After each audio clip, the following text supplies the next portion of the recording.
இயற்கை உழவன் YouTube channel நேயர்கள் அனைவருக்கும் வணக்கம். இந்த வீடியோவில் நம்ம எதை பற்றி பார்க்க போகிறோம் அப்படின்னா, ஆயில் இன்ஜினில் வந்து நான் ஏர் கம்ப்ரஸர் வந்து செட் பண்ணியிருக்கேன். எதனால் நான் வந்து ஆயில் இன்ஜினில் ஏர் கம்ப்ரஸர் செட் பண்ணியிருக்கேன் அப்படின்னா, இதுக்கு முன்னாடி பார்த்திங்கன்னா நார்மலான கம்ப்ரஸரில் பார்த்திங்கன்னா அடிக்கடி மெயின்டெனன்ஸ் செலவு வரும். அதுவும் இல்லாமல் ரொம்ப ஆழமாக இருக்கிற போர்லேருந்து பார்த்திங்கன்னா தண்ணியும் எடுக்காது. அந்த மாதிரி பிரச்சனைலாம் அதில் இருந்துச்சு. அதுக்கப்புறம் தான் நான் வந்து இந்த ஆயில் இன்ஜினில் வந்து ஏர் கம்ப்ரஸர் வந்து செட் பண்ணேன். இந்த ஆயில் இன்ஜினில் பார்த்திங்கன்னா பிஸ்டன் வந்து பெருசாக இருக்கும். அதனால் நார்மலான ஏர் கம்ப்ரஸரை விட இதில் வந்து 2 மடங்கு அதிகமான காற்று வரும். அதனால் ஆழமாக இருக்கிற போர்லேருந்து கூட சாதாரணமாக நமக்கு தண்ணி எடுத்து கொடுக்கும். அதுவும் இல்லாமல் மெயின்டெனன்ஸ் செலவே இதில் சுத்தமாக கிடையாதுங்க. இதில் மெயின்டெனன்ஸ் செலவுன்னு பார்த்தீங்கன்னா இன்ஜினில் ஆயில் குறையும் போது மட்டும் ஆயில் செக் பண்ணி நம்ம ஊற்றலாங்க. அந்த ஆயில் கூட நீங்கள் பழைய ஆயில் வாங்கி ஊற்றிக்கலாம். பழைய ஆயில் வந்து இந்த லாரி சர்வீஸ் பண்ணும்போது லாரிலேருந்து வர அந்த ஆயிலை வாங்கி ஊற்றிக்கோங்க. ஏன்னா அது கொஞ்சம் நல்லாயிருக்கும். அதனால் அந்த ஆயிலை வாங்கி நீங்கள் ஊற்றிக்கலாங்க. இந்த ஆயில் இன்ஜினில் ஏர் கம்ப்ரஸர் செட் பண்ணால் எனக்கு டோட்டலாக ஆன செலவு பார்த்திங்கன்னா 20,000 ரூபாய்க்குள்ளே ஆயிருக்குங்க. இதில் ஆயில் இன்ஜினும் பழசாக தான் வாங்கினேன். மோட்டரும் 5 HP மோட்டர், அதுவும் பழசாக தான் வாங்கினேன். கூலிங் பம்பும் பார்த்திங்கன்னா பழசாக தான் வாங்கினேன். இந்த ஆயில் இன்ஜினில் ஏர் கம்ப்ரஸர் வந்து நான் எப்படி செட் பண்ணியிருக்கேன் அப்படின்றத தெளிவாக இந்த வீடியோவில் உங்களுக்கு காட்டுறேன். இந்த வீடியோவை நீங்கள் பார்த்து நீங்களும் இந்த மாதிரி செட் பண்ணிக்கலாம். ஃபஸ்ட்டு நான் எப்படி செட் பண்ணியிருக்கேன் அப்படின்றத ஃபஸ்ட்டு தெளிவாக உங்களுக்கு காட்டிடுறேன். அதுக்கப்புறம் உங்களுக்கு மோட்டார் எடுத்து விட்டு எவ்வளோ தண்ணி வருது அப்படின்றதையும் உங்களுக்கு இந்த வீடியோவில் காட்டுறேன். இந்த வீடியோவை அப்படி பார்த்துட்டே வாங்க. ஃபஸ்ட்டு வந்து இன்ஜினுக்கும் மோட்டாருக்கும் பெட்டு வந்து செட் பண்ணுங்கள். அந்த பெட்டு வந்து நான் வந்து ஒரு 6 அடி டிஸ்டன்ஸுக்கு வந்து பெட்டு செட் பண்ணியிருக்கேன். இன்ஜினுக்கும் மோட்டாருக்கும் பார்த்திங்கன்னா டிஸ்டன்ஸ் வந்து 6 அடி நான் வச்சுருக்கேன். இன்ஜினுடைய புள்ளிக்கும் மோட்டாருடைய புள்ளிக்கும் ஒரு நூல் மட்டும் பார்த்துட்டு அதுக்கப்புறம் நீங்கள் வந்து பெட்டு வந்து செட் பண்ணுங்கள். ஏன்னா அப்போ தான் உங்களுக்கு வந்து ரன்னிங்கில் வந்து பெல்ட் வந்து உருவாமல் ஓடும். அதனால் கவனமாக வந்து நூல் மட்டும் வச்சு நீங்கள் வந்து பெட்டை வந்து செட் பண்ணுங்கள்.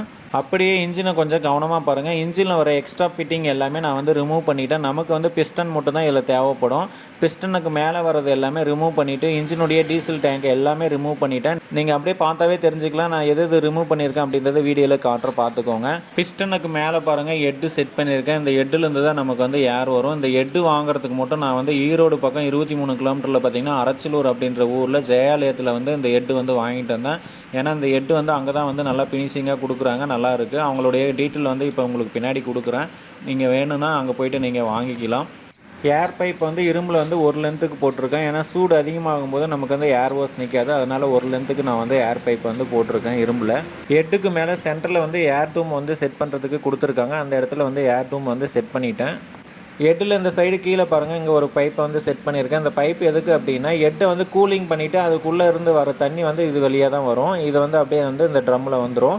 அப்படியே கீழே ட்ரம்மில் பாருங்கள், கீழே ஒரு ஹோல்ஸ் போட்டு அதுலேருந்து பைப்பை எடுத்து பார்த்திங்கன்னா வாட்டர் பம்பில் கனெக்ட் பண்ணியிருக்கேன். அதுக்கு மேலே பாருங்கள் வாட்டர் பம்ப்லேருந்து அப்படியே இன்ஜினுக்கு வந்து இந்த இடத்துல வந்து கனெக்ட் பண்ணியிருப்பேன். வாட்டர் பம்ப்லேருந்து இன்ஜின் வீலில் பாருங்கள் சின்னதாக பெல்ட் ஒன்று கனெக்ட் பண்ணியிருக்கேன். அப்படியே இங்கே பாருங்கள் மோட்டருக்கு பக்கமே இந்த புள்ளிக்கு நேராக சைடில் வந்து ஒரு பைப் வந்து நெட்டிருப்பேன். இது எதுக்காக நெட்டிருக்கேன் அப்படின்னா இப்போ வந்து மோட்டர் வந்து நம்ம ஸ்டார்ட் பண்ணும்போது பார்த்திங்கன்னா ஒரு சில டைமில் வந்து பெல்ட் வந்து கலந்துட்டு வரும். அது கலந்துட்டு வராமல் இருக்கிறதுக்காக அந்த பைப் வந்து கொஞ்சம் நல்லா ஆழமாக நோண்டி நெட்டிருக்கேன். இந்த மாதிரி உங்களுக்கு தேவைப்பட்டால் நீங்கள் வந்து நெட்டுக்கலாம். மோட்டார் புள்ளியிலிருந்து இன்ஜின் வீலுக்கு வந்து இந்த மாதிரி பெல்ட் வந்து கனெக்ட் பண்ணியிருக்கேன்.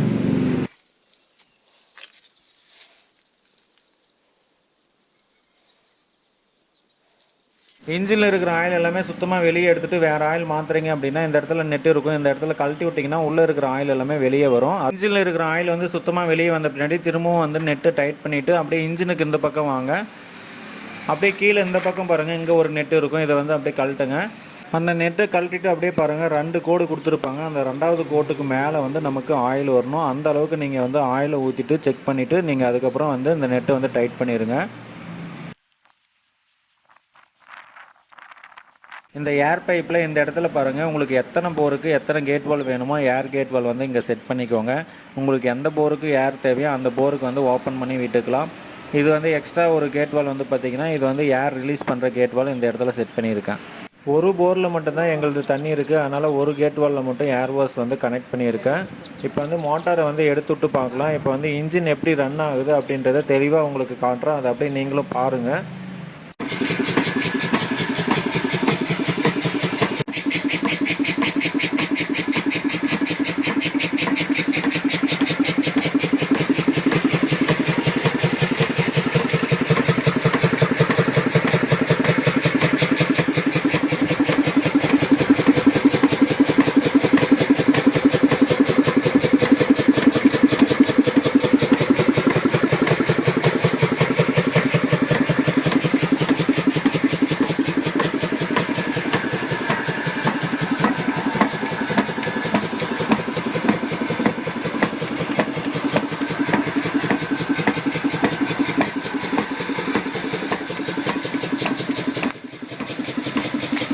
இன்ஜின் வந்து எந்த பக்கம் அந்த வீல் வந்து ரன் ஆகுது அப்படின்றத கரெக்டாக கவனமாக பாருங்கள்.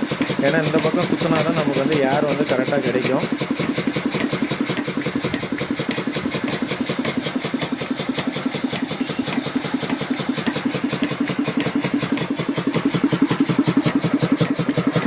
அப்படியே இந்த பக்கம் பாருங்கள், இன்ஜின் வீல் வந்து எந்த பக்கம் ரன் ஆகுது அப்படின்றது தெளிவாக உங்களுக்கு தெரியும்.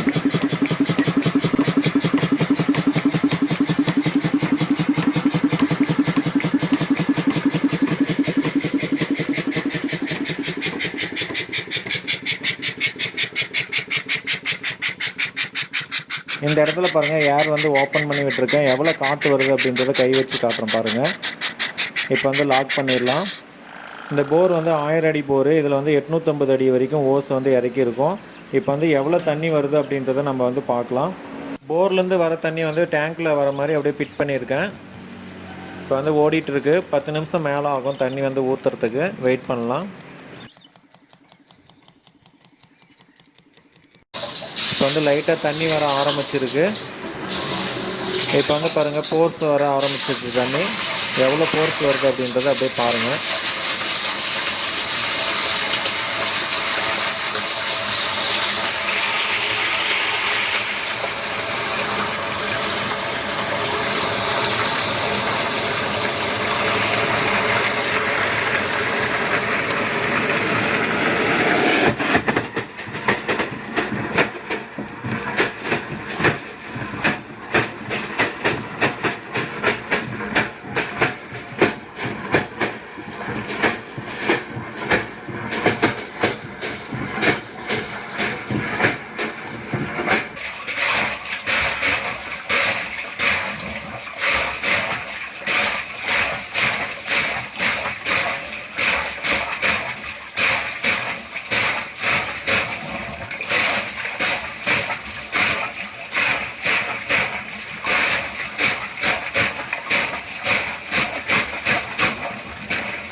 இதுக்கு முன்னாடி 5 HP மோட்டரில் வந்து ஏர் கம்ப்ரஸர் வந்து செட் பண்ணியிருந்தோம். அதில் வந்து 700 அடி தான் வந்து போரில் வந்து ஓஸ் இறக்கணும். அதில் வந்து இந்த அளவுக்கு கூட வந்து தண்ணி வரல. 700 அடி இறக்கி கூட இந்த அளவுக்கு தண்ணி வரல.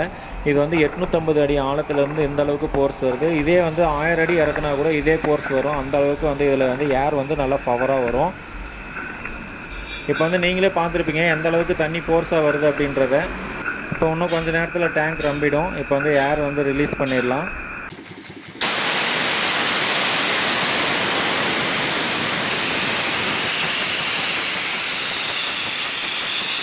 ஏர் வந்து ரிலீஸ் பண்ணியாச்சு. இப்போ வந்து மோட்டாரை வந்து ஆஃப் பண்ணிடலாம்.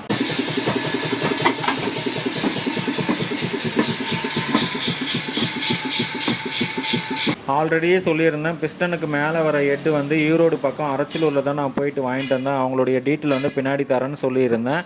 அவங்களுடைய டீட்டெயில் தான் இது. அவங்களுடைய லேத் நேமு, அவங்க அட்ரஸ் எல்லாமே இருக்கும். அவங்களுடைய கான்டாக்ட் நம்பரும் கொடுத்துருக்காங்க.